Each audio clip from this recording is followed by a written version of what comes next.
MOOC in MOOC system, you can talk to your classmates through the text messages, and you can do the quiz online. So it is a little bit different from those videos only put on the YouTube. Very good. Every one of you did a very good job. I really appreciate your response. Very good. So I believe you know what I'm going to do for the next. This is the topic we are going to discuss for the next week. Why do we sleep? And your homework. Every time I think we do not have enough time. So the homework too is: do you like to study online courses? Do you like those online courses? Do you like to study those online courses? And why do we sleep is another video for the next time. Next time we are going to talk about why do we sleep. And it takes about 20 minutes. If we still have time, so after we finish it, then this class is finished. I would skip the question 2 because we do not have time. This question is for the next time. Sorry. This is the course for the next time. This is the course for the next time. So you can prepare before you come. So I'm going to open the video for you. You can answer your question. You can answer your homework. But I will delete the second question.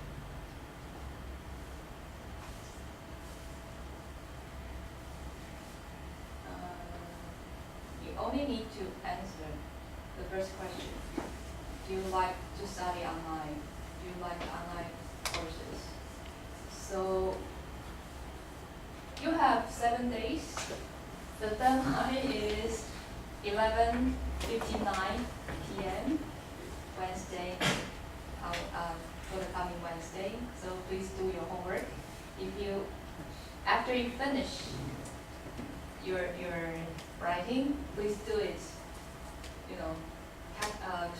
Please tap your video and put it on our Facebook. So that is your homework. Then before we finish our course, I would like to show you the topic for the next week. Then you can take a look, and know what would be discussed for the next time. It's interesting. But we will play only for 10 minutes.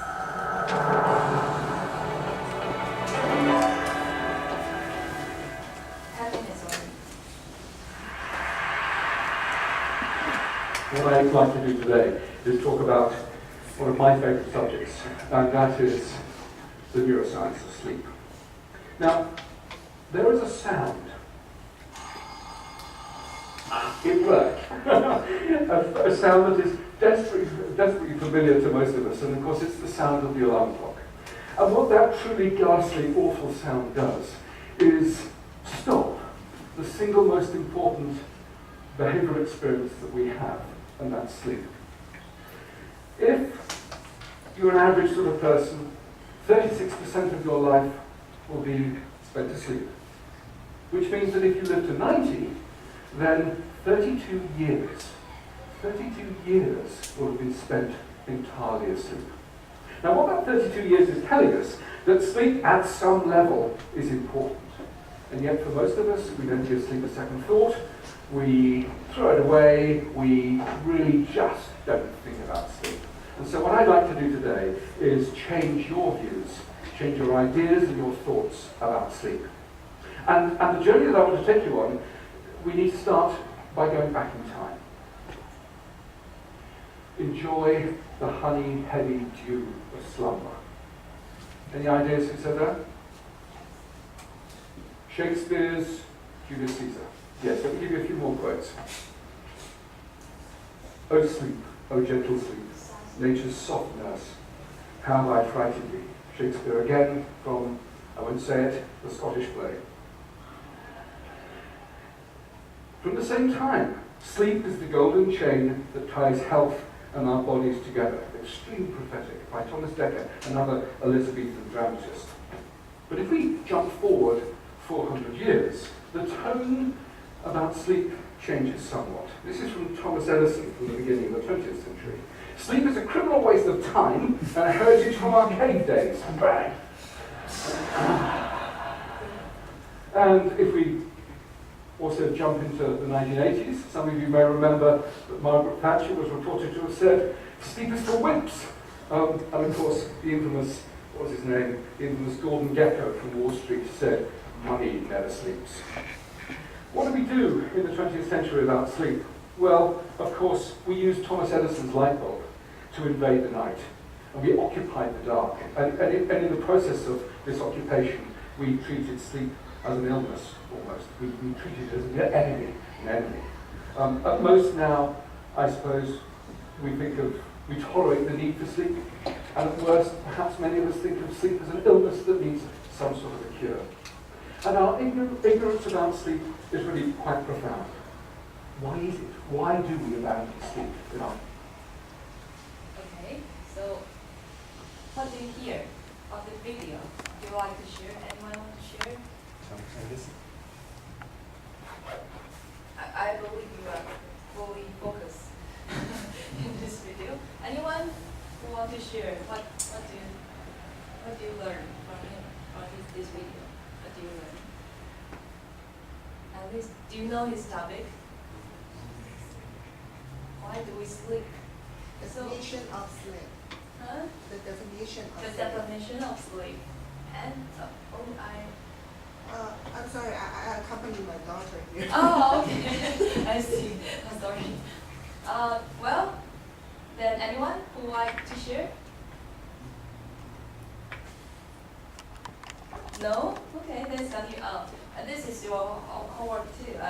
This time, because we are trying to give you a video before you're coming to this class, then we can have more discussions, because you may not have ideas about the videos we are going to see, we are going to watch. So this time I give you the video beforehand, 1 week before our class. I wish you to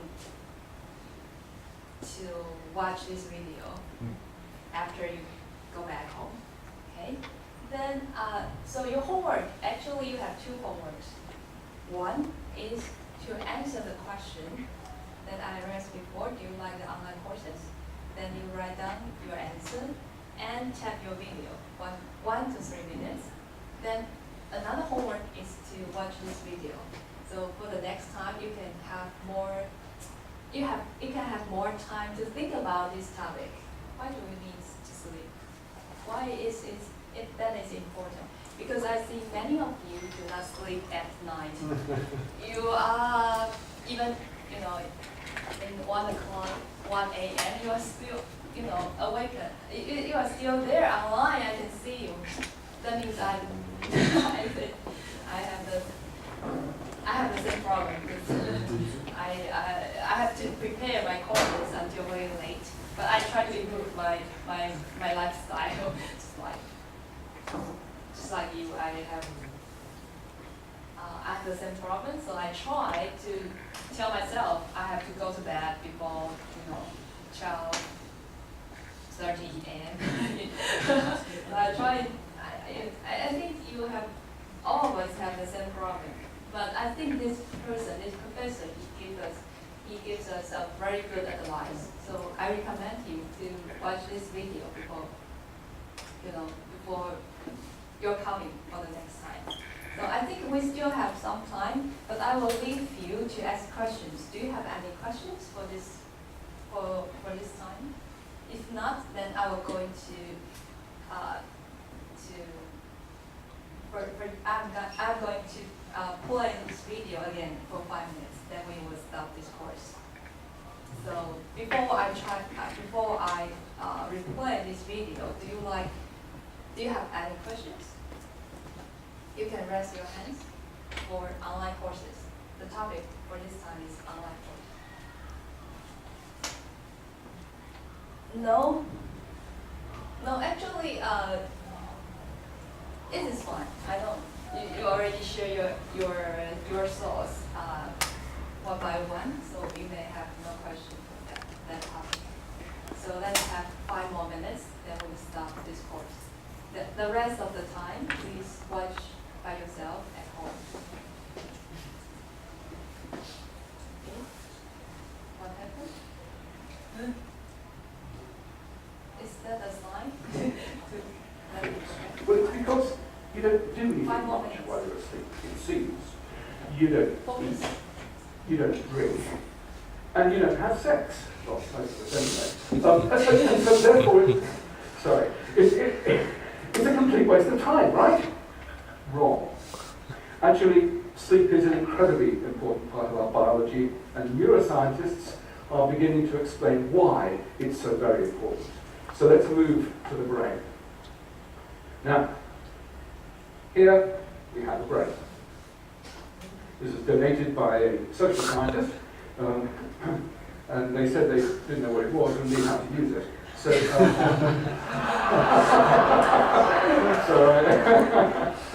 so I borrowed it. I don't think they noticed. Okay. The point I'm trying to make is that when you're asleep, this thing doesn't shut down. In fact, some areas of the brain are actually more active during the sleep state than during the wake state.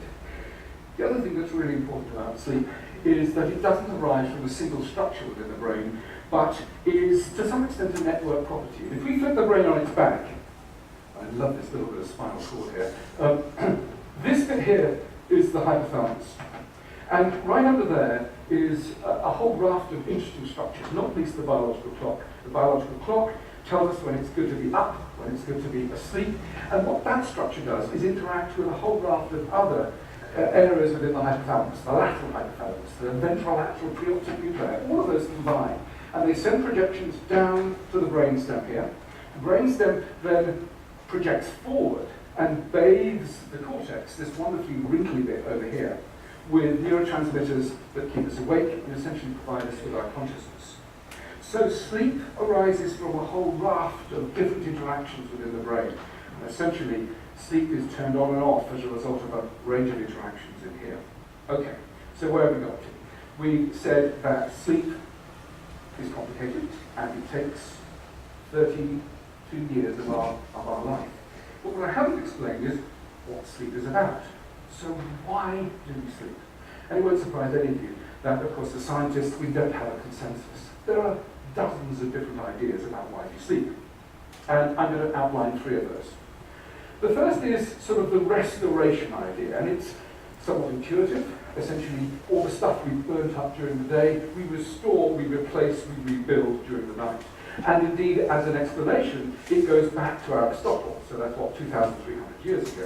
It's gone in and out of fashion. It's fashionable at the moment because what's been shown is that within the brain, a whole raft of genes have been shown to be turned on only during sleep. And those genes are associated with restoration and metabolic pathways. So there's good evidence for the whole restoration hypothesis. What about energy conservation? Again, perhaps intuitive. You essentially sleep to save calories. Now, when you do the sums, though, it doesn't really pan out. If you compare an individual who has slept at night or stayed awake and hasn't moved very much, the energy saving of sleeping is about 110 calories a night. Now, that's the equivalent of a hot dog bun. Now, I would say that a hot dog bun is kind of a meager return for such a complicated, demanding behavior as sleep. So I'm less convinced by the energy conservation idea. But the third idea I'm quite attracted to, which is brain processing and memory consolidation. What we know is that if after you try to learn a task and you sleep deprive individuals, the ability to learn that task is smashed. It's really hugely attenuated. So sleep and memory consolidation is also very important. However, it's not just the laying down of memory and recording it. What's turned out to be really exciting is that our ability to come up with novel solutions to complex problems is hugely enhanced by a night of sleep. In fact, it's been estimated to give us a 3-fold advantage, sleeping at night enhances our creativity. And what seems to be going on is that in the brain, those neural connections that are important, those synaptic connections that are important, are linked and strengthened, while those that are less important tend to sort of fade away and be less important. Okay, so we've had three explanations for why we might sleep.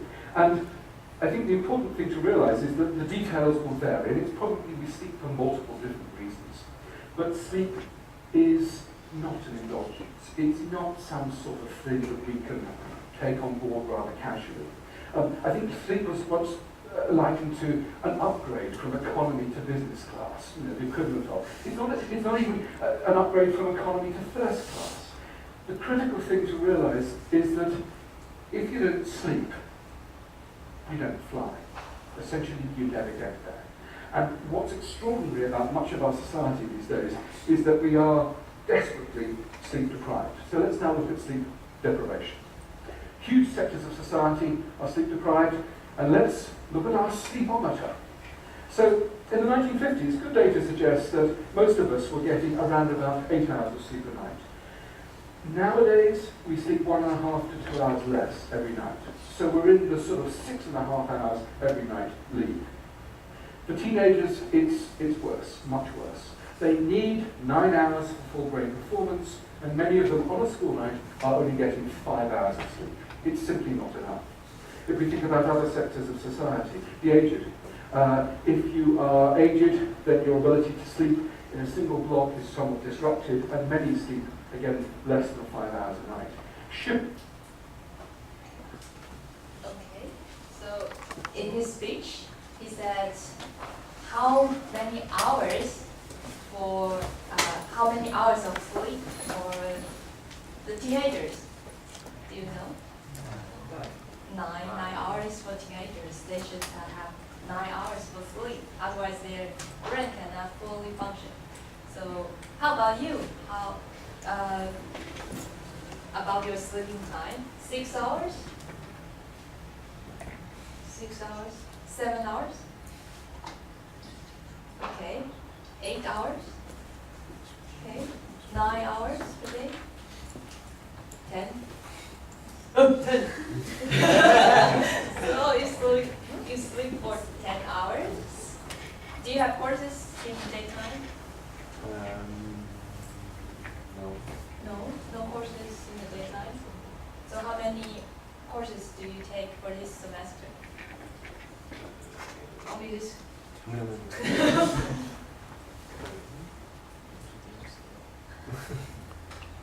Oh, it's interesting to know somebody can sleep for 10 hours. Can you ask me again? How many hours do you sleep? 10. 10 hours per day? Oh, that's cool.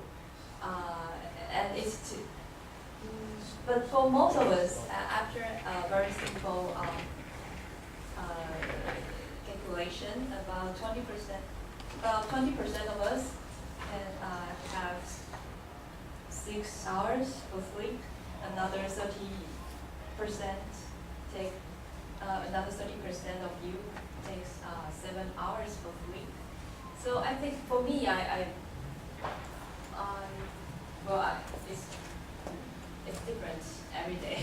My sleeping time is randomly happened. So, well, I believe to sleep well is a very important issue for you to discuss and to think about for the next time. So next time we are going to talk about the sleep. How many hours do you sleep? And how do you feel about your sleep quality? Do you sleep well? Do you drink coffee? Do you drink tea? Do you have heavy homework? So I think for the next time we can discuss for this kind of issues.